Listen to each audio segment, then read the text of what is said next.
Hi friends, எல்லாருக்கும் வணக்கம். Welcome back to trade பேட்டை. நான் உங்கள் ராகுல். ஸோ இன்றைக்கான வீடியோவில் நம்ம என்ன பார்க்க போகிறோம்னா, டாப் 5 ஃபினான்ஷியல் சேவிங் டிப்ஸ் பற்றி தான் பார்க்க போகிறோம். ஸோ ஸ்கிப் பண்ணாமல் வீடியோ கடைசி வரைக்கும் பாருங்கள். இது ரொம்பவே உங்களுக்கு யூஸ்ஃபுல்லாக இருக்கும். ஸோ வித்தவுட் எனி டிலே வாங்க வீடியோக்குள்ளே போகலாம்.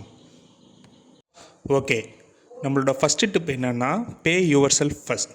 அதாவது சேல்ரி வந்த உடனே நீங்கள் உங்களோட பில்ஸுக்கோ இஎம்ஐக்கோ இல்லை போன மாதம் வாங்கின கடனுக்கோ கொடுக்காம நம்ம சேல்ரியில் ஒரு அட்லீஸ்ட் ஒரு 20% எடுத்துகிட்டு ஒரு தனியான ஒரு அக்கௌண்ட்லேயோ இல்லை ஒரு ஆர்டிலேயோ போட்டு வச்சுட்டிங்கன்னா அது ரொம்பவே யூஸ்ஃபுல்லாக இருக்கும். ஃபஸ்ட்டு நமக்கு எப்பொழுதுமே சேவிங்ஸ் தான். அதுக்கப்புறமா தான் நம்மளோட எக்ஸ்பென்சஸ் எல்லாமே பார்க்கணும். ஓகேவா? நமக்கு என்ன கடன் இருந்தாலும் முதல்ல நம்மளோட 20% தூக்கி செப்பரேட்டாக ஒரு அக்கௌண்ட்டுக்கு மூவ் பண்ணிடணும். ஸோ இதை ஃபாலோ பண்ணிங்கனாலே உங்களுக்கு சேவிங்ஸ் ஆட்டோமேட்டிக்காக இன்க்ரீஸ் ஆக ஆரம்பிச்சிடும்.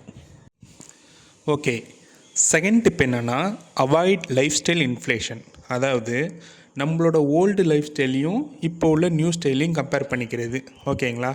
நம்ம போன வருஷம் எப்படி இருந்தோம், இந்த வருஷம் எப்படி இருக்கோன்னு நம்ம பார்க்கணும். இப்போது லைஃப் ஸ்டைல் இன்ஃப்ளேஷன் ஆக ஆக என்ன ஆகும்னா, நமக்கு செலவுமே இன்க்ரீஸ் ஆகிட்டுருக்கும். இப்போ பார்த்திங்கன்னா நிறைய தேவையில்லாத நம்ம வாங்க ஆரம்பிச்சிருவோம். பார்த்திங்கன்னா தேவையில்லாத கேட்ஜெட்ஸு, தேவையில்லாத ஓடிடி சப்ஸ்கிரிப்ஷனு. ஸோ இதேமாரி நம்ம நிறையா வாங்க நம்மளோட எக்ஸ்பென்சஸ் தான் அதிகமாகுமே தவிர சேவிங்ஸ் அதிகமாகாது. ஸோ லைஃப் ஸ்டைல் இன்ஃப்ளேஷனை நம்ம கண்டிப்பாக அவாய்ட் பண்ணணும். இதே ஒரு சிம்பிளாக சொல்லணுன்னா, நமக்கு ஒரு 10% ஒரு வருஷத்தில் சேல்ரி இன்க்ரீஸ் ஆகுது அப்படின்னா, நம்ம அந்த 10%ல் சேவிங்ஸில் தான் இன்க்ரீஸ் பண்ணணுமே தவிர்த்து நம்மளோட அன்னெசரி அப்கிரேட்ஸுக்கு பண்ணக்கூடாது. ஃபார் எக்ஸாம்பிள் சொல்லணுன்னா, ஒரு நியூ ஃபோன் அப்படி இல்லைனா ஒரு நியூ ட்ரெஸ்ஸோ இல்லை வேறு ஏதாவது புதுசான இஎம்ஐயோ நம்ம பண்ணக்கூடாது. இன்ஸ்டெட் ஆஃப் அதுக்கு பதிலாக நம்ம அந்த எக்ஸ்ட்ரா மணியை ஒரு எஸ்ஐபிலையோ ஒரு மியூச்சுவல் ஃபண்டுக்கோ போட ஆரம்பித்தோன்னா நமக்கு பிற்காலத்தில் அது ரொம்பவே யூஸ்ஃபுல்லாக இருக்கும். ஸோ லைஃப் ஸ்டைல் இன்ஃப்ளேஷனை நம்ம கொஞ்சம் அவாய்ட் பண்ணிக்கணும். ஓகே, தேர்டு டிப் என்னென்னா, ட்ராக் யுவர் ஸ்பெண்டிங். அதாவது நம்ம சம்பாதிக்கிற ஒவ்வொரு ரூபாயும் நம்ம எப்படி செலவழிக்கிறோங்கிறத நம்ம ட்ராக் பண்ணிக்கணும். ஏன்னா நமக்கு சோர்ஸ் ஆஃப் இன்கம் வர்றது பார்த்திங்கன்னா ஒரு வழி, ஒன்று ஜாப் வழியாகவோ இல்லை பிஸ்னஸ் வழியாகவோ ஏதோ 1-2 வழியாக தான் வரும். ஆனால் எக்ஸ்பென்சஸ்ன்னு பார்க்கும்போது பல்வேறு வகையில் எக்ஸ்பென்சஸ் ஆகும். ஸோ அதனால் நம்ம ஒவ்வொரு ரூபாயும் எதில் செலவழிக்கணுங்கிறத நம்ம நோட் பண்ணி வச்சுட்டு ட்ராக் பண்ணி வச்சுக்கிட்டா தான் நம்ம எதில் அதிகமாக ஸ்பெண்ட் பண்ணுறோம், எந்த செலவை குறைக்கலாங்கிற ஒரு ஐடியாவுக்கு வர முடியும். ஸோ அதனால் நீங்கள் ஒவ்வொரு ரூபா ஸ்பெண்ட் பண்ணுறதையும் ட்ராக் பண்ண ஆரம்பிச்சிட்டிங்கனாலே உங்களுக்கு சேவிங்ஸ் எதில் பண்ணலாம், எப்படி பண்ணலாம் அப்படிங்கிற ஒரு ஐடியாவே கிடச்சிரும். ஃபோர்த்து டிப்பு பார்த்துட்டிங்கன்னா, எமர்ஜென்சி ஃபண்டு. அதாவது நம்ம எவ்வளோ சேல்ரி வாங்குகிறோமோ அந்த சேல்ரியோட நம்மளோட அத்தியாவசிய தேவையை பூர்த்தி பண்ணுறதுக்கு சில அமௌண்ட்டு தேவைப்படும்.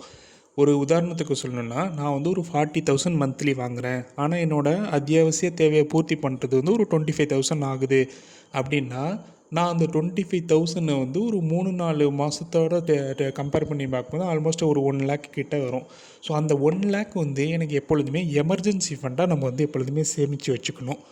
ஏன்னா நம்ம அப்படி சேவ் பண்ணி வச்சுக்கிறதுனால ஏதோ ஒரு அன்எக்ஸ்பெக்டட் மெடிக்கல் எமர்ஜென்சியோ அப்படி இல்லைன்னா ஏதோ ஒரு ஜாப் லாஸ் ஆனால் கூட நம்ம அந்த அத்தியாவசிய தேவையை அந்த 3 to 4 months நம்ம மேனேஜ் பண்ணிடலாம். ஸோ அதனால தான் எமர்ஜென்சி ஃபண்டுங்கிறது கண்டிப்பாக தேவை.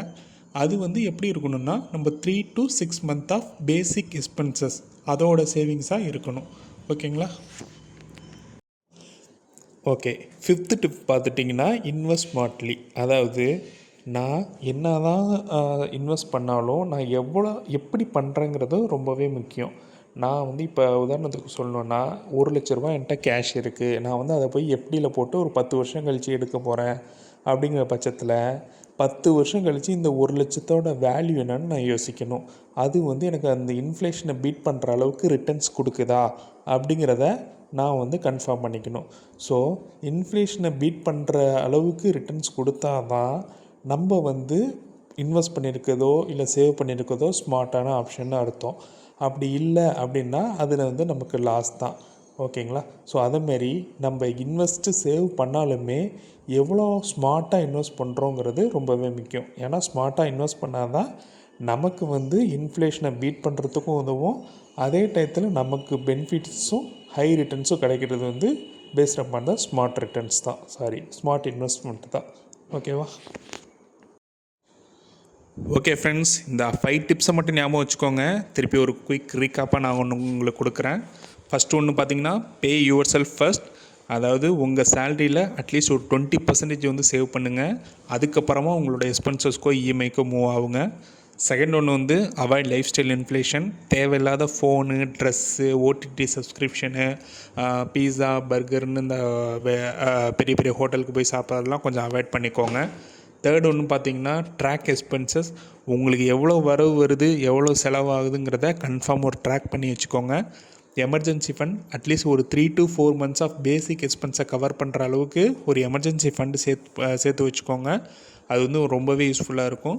ஃபிஃப்த் ஒன்று வந்து நீங்கள் என்ன தான் சேவ் பண்ணாலும் அது வந்து ரொம்ப ஸ்மார்ட்டாக சேவ் பண்ணுங்கள். ஓகே, எது வந்து ஹை ரிட்டர்ன்ஸ் கொடுக்கும், லாங் டேர்மில் எது பெனிஃபிட்டாக இருக்குங்கிறது மாதிரி பார்த்து இன்வெஸ்ட் பண்ணுங்கள்.